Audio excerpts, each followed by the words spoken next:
देखिए क्या कह रहा है क्वेश्चन कि किसी परेड में 6 से 16 सदस्यों वाली एक सेना यानी कि आर्मी टुकड़ी को 32 सदस्यों वाली एक आर्मी बैंड के पीछे मार्च करना है। दोनों समूहों को समान रखने वाले स्तंभों में मार्च करना है। उन स्तंभों की अधिकतम संख्या क्या है जिसमें वो मार्च कर सकते हैं।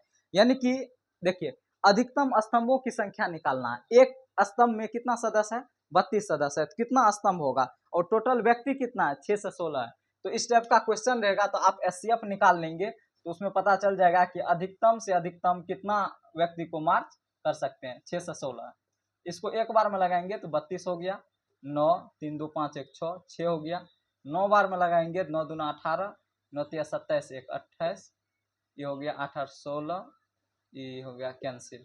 8 से लगाएंगे तो कितना हो जाएगा, 8 चौके 32। यानी कि अधिकतम से अधिकतम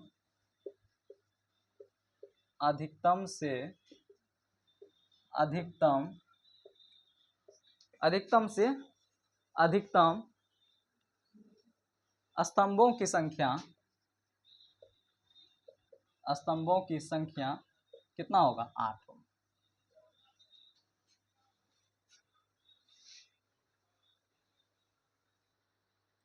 देखिए उसके आगे अगला क्वेश्चन करा है कि यूक्लिड विभाजन प्रेमिका का प्रयोग करके दर्शाइए कि किसी धनात्मक पूर्णांक का वर्ग किसी पूर्णांक m के लिए 3m या 3m+1 के रूप का हो सकता है। देखिए सबसे पहले इसको मान लीजिए माना कि a कोई धनात्मक पूर्णांक है, माना कि a कोई धनात्मक पूर्णांक है, माना कि a कोई क्या है, धनात्मक पूर्णांक है।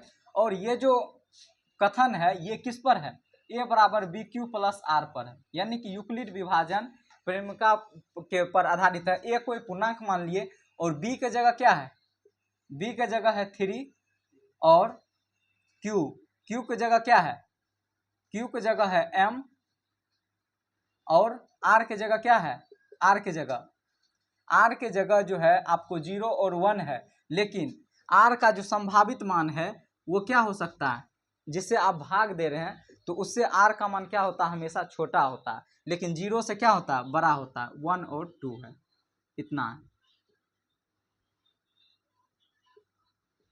2। ठीक है, अब इसको देखिए सबसे पहले करेंगे क्या, ये तो है आपको दिया हुआ। तो सबसे पहले मान लिए कि माना कि एक धनात्मक पूर्णांक है तथा b बराबर इतना है, q बराबर इतना है और r बराबर इतना है। अब यहां से देखिए सबसे पहले हम लोग क्या लिखेंगे, इसको मिटा रहे हैं।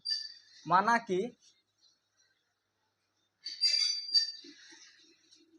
हम लोग मिटाते हैं, माना कि a कोई धनात्मक पूर्णांक है और धनात्मक पूर्णांक हम लोग को सिद्ध क्या करना है,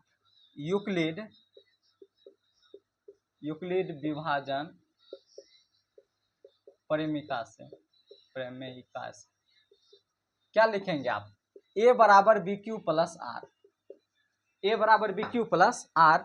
जब r का मान क्या रखेंगे 0, r का मान क्या रखेंगे 0, तो इसका मान क्या देगा a बराबर, और b के जगह क्या है, b के जगह माने हैं 3, कहाँ है यहाँ b के जगह 3, तो 3q प्लस 0 यानी कि a बराबर हो गया 3q, a के बराबर क्या हो गया 3q हो गया। अब ये दिखाना कि कोई धनात्मक पूर्णांक का वर्ग का रूप ये होता है ना।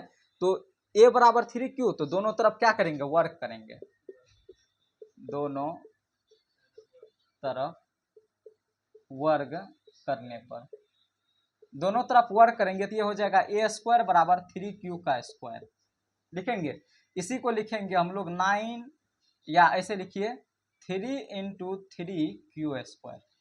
3q के स्क्वायर को क्या लिखेंगे, 3 × 3 × q², और a² बराबर लिखेंगे 3 इंटू, इसको मान लेंगे m, इसको क्या मानेंगे m, जहां m कोई पूर्णांक है, जहां m क्या है, कोई पूर्णांक है। और जहां m कोई पूर्णांक है और पूर्णांक को किसी भी पूर्णांक से गुना करेंगे तो क्या देगा, पूर्णांक ही देगा। जहां m कोई पूर्णांक है अर्थात a² बराबर कितना आ गया, 3m आ गया। अब उसके बाद फिर a बराबर 3q प्लस 1 होगा, कब होगा, जब r का मान क्या रखेंगे,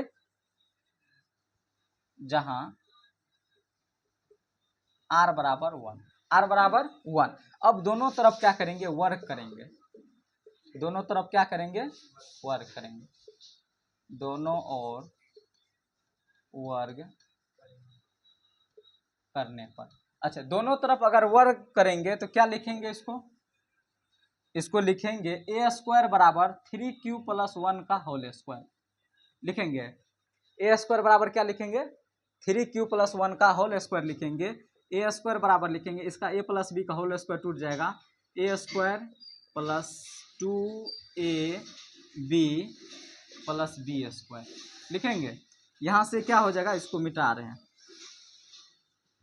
ए स्क्वायर बराबर हो जाएगा ये 3 into 3q square plus 3 into इसको लिख लीजिए 3 इंटू 3q प्लस 1 लिखेंगे। अब यहाँ से ए स्क्वायर बराबर, इसमें कॉमन क्या आ रहा है, इसमें कॉमन आ रहा है 3 आ रहा है कॉमन, यहाँ बचेगा 3q square plus 3q plus 1। उसके बाद यहाँ पर जहाँ 3q स्क्वायर प्लस 3q बराबर m, जहाँ m कोई पूर्णांक है, जहाँ m कोई पूर्णांक है, जहाँ m क्या कोई पूर्णांक है, और किसी पूर्णांक को किसी पूर्णांक से गुना करेंगे तो भी क्या देगा, पूर्णांक ही देगा, और पूर्णांक में एक जोड़ेंगे तो भी पूर्णांक देगा। यानी कि ए स्क्वायर बराबर 3m प्लस 1, 3m प्लस 1। अर्थात हम कह सकते हैं कि किसी भी धनात्मक पूर्णांक के वर्ग को हम लोग किस रूप में लिख सकते हैं, या तो 3, ये धनात्मक पूर्णांक है, इसका वर्ग किए तो इसको 3m के रूप में लिखे, फिर ये धनात्मक पूर्णांक है, वही धनात्मक पूर्णांक है, उसके वर्ग किए तो इस रूप में लिखे। यानी कि हम लिख सकते हैं यहाँ पर लास्ट में, अतः किसी धनात्मक पूर्णांक के वर्ग को 3m या 3m प्लस 1 के रूप में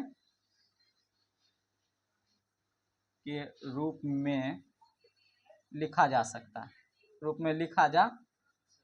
है, यानी कि किसी धनात्मक पूर्णांक के वर्ग को किस रूप में लिखा जा सकता है, 3m या 3m प्लस 1 के रूप में।